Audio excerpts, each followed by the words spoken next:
Good morning, evening, and or afternoon. Struggler Bri here for a brand new video. And before we get into this video, I would need to mention that today's video is sponsored by Square Enix. As of yesterday, I was provided a code for the video game Paranorma Sight, The 7 Mysteries of Hanzhou. And just because this video is sponsored by Square Enix does not mean there's any talking points that was given to me.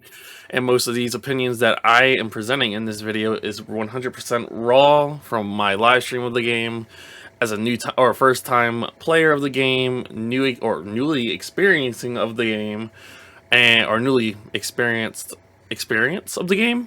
I can't English very well.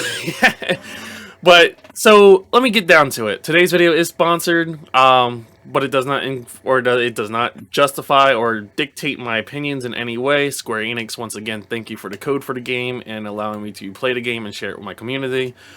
I just finished streaming about 4 hours of the game tonight, Friday, which this video is being recorded at 12:41 a.m., so it's Saturday morning now.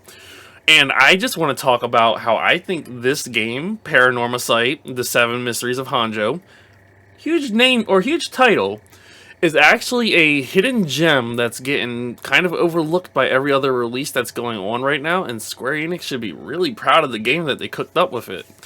Now, it's not going to appeal to everyone because it's a visual novel at its core. I mean, it follows a lot of dialogue, but it has a beautiful, beautiful art style.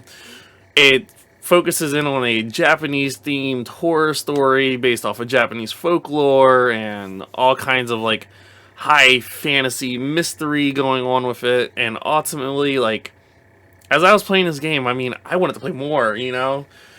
I genuinely like the art style, or for a visual novel, what composes a visual novel, right? The art, the dialogue, and the story. And I think, oh, let's say soundtrack 2, or sound effect 2, or soundtrack 2 for number 4.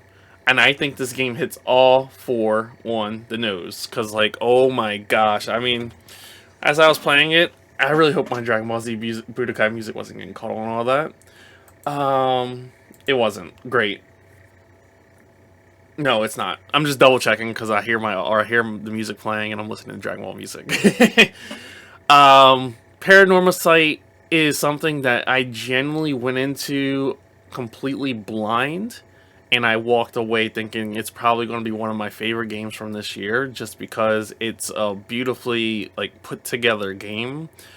I find that like there's a branching pathway system that kind of mirrors Virtue's Last Reward, Zero Escapes Virtue's Last Reward choice and story system.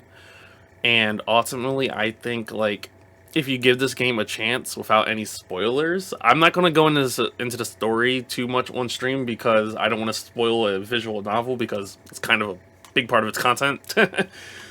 But I do think like if you are a fan of ghost stories, visual novels, and a really nice like YouTube gothic horror aesthetic.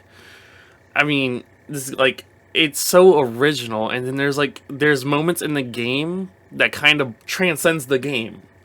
Without spoiling it, there are moments where you use like your game settings to like change the story, and it's kind of reminiscent of Doki Doki Literature Club, where it's meta. It's meta as hell. And I mean, when I played this, I'm like, oh my god, this is cool.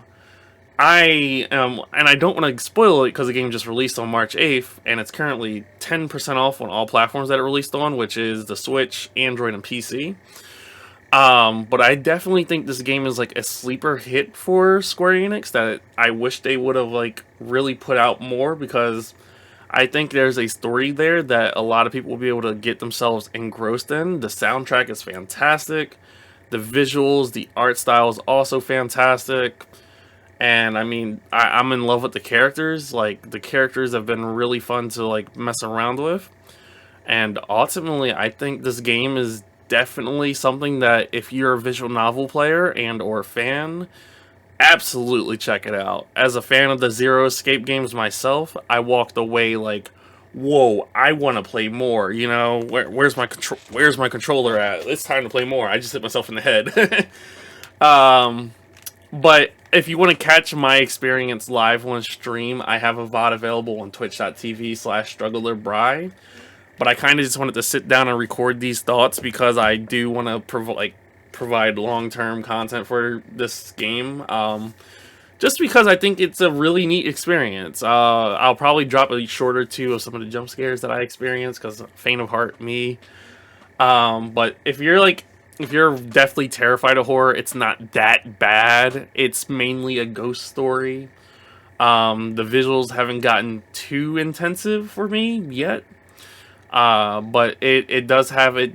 The game really does bode well with its own unique identity, and I think if you're a fan of visual novels, it's absolutely a must-play for you.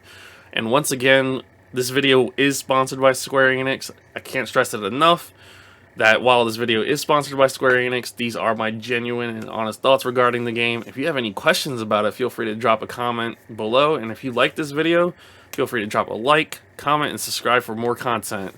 Have a wonderful night / day / evening, depending on your time zone.